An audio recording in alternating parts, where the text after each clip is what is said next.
So, Alexei, this is your second volume of autobiography, isn't it? Yes. And this is the one, this deals with the sort of, well, with you becoming a stand-up, but also with the birth of stand-up as we understand it in the UK, really, which is why we're doing the interview here in the third version of the Comedy Store. Not the original. Yeah. But, I mean, I really, really enjoyed this. I thought it was brilliant. But it's not just a book about the birth of comedy, is it?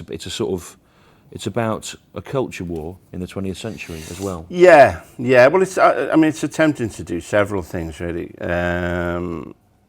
I think it's partly just a kind of social history, really, of trying to be an honest social history. Because I think one of the things that annoys me is often, you see, like on telly, somebody like, what's he called, Dominic Sandbrook, Right. you know, making documentaries about the 80s when he was 12 or something. Well, why didn't you get... Yeah. I mean, Clive James typified it as he does history.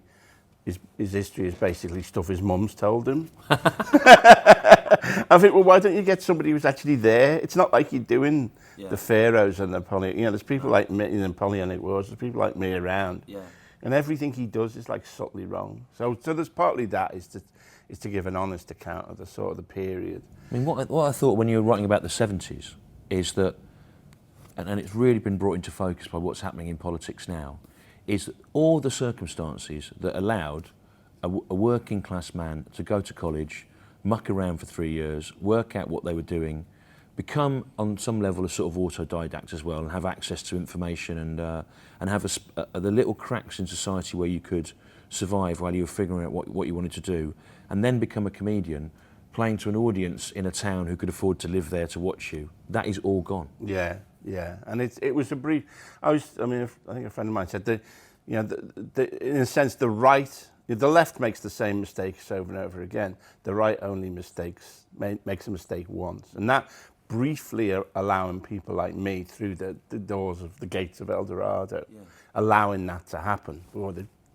We're not doing that again. Yeah, well, I think the problem is if you're of a certain age, that was your base level, so you sort of think that was the norm, but actually it was an exception, wasn't it? It was an exceptional period, exception where, for a bit, everyone felt a bit bad about having blown everyone up in the war, and they went, let's give them some hospitals and schools and colleges and things. I mean, and now that's sufficiently long ago. You know? Yeah, now we can reinstate the status quo. Yeah, it was I mean, I didn't know anything else, and in a sense, you know, I didn't value. I thought this would go on forever. This, you know, full grant, you know, allowed to go. I mean, I would spend 5 years at art school, and then I mean, like I worked in the civil service, and that seemed like a kind of because I was temporary. You had to queue up to get your wages every week, and the queue for the wages was like all people with long hair, and they're all clearly in bands or you know, doing circuses or something. And that was the sort of the civil service was also a form of art subsidy. You didn't have to do any work. You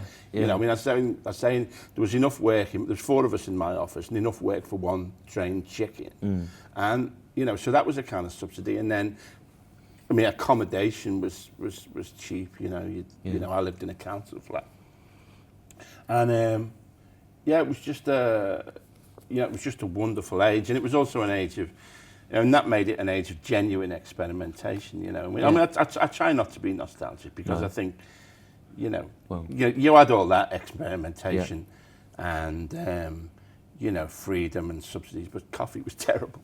Yeah, so, I know. Swings and roundabouts. Yeah, no, I remember the first time I had a decent coffee. It was in 1985, and I didn't know such things existed. No. And it came with a bun which had seeds in it and lettuce. And normally a sandwich was just some meat, wasn't it, on a bit of butter. Yeah. And this thing had lettuce and tomato in the and I thought, what is this? Epiphany. It was and so people sort of forget. I mean, jumping around a bit, but you writing about touring and like how difficult it was in the late 70s, early 80s.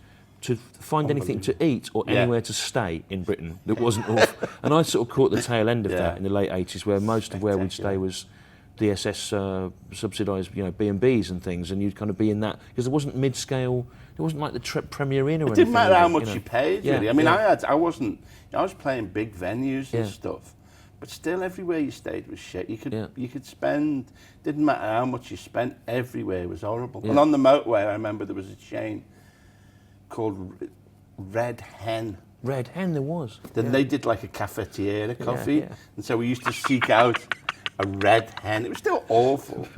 But But yeah, that thing of touring that was not like, and it was, you know, like I said, Kingsley Amis, like some like bugger the customer, you know. It was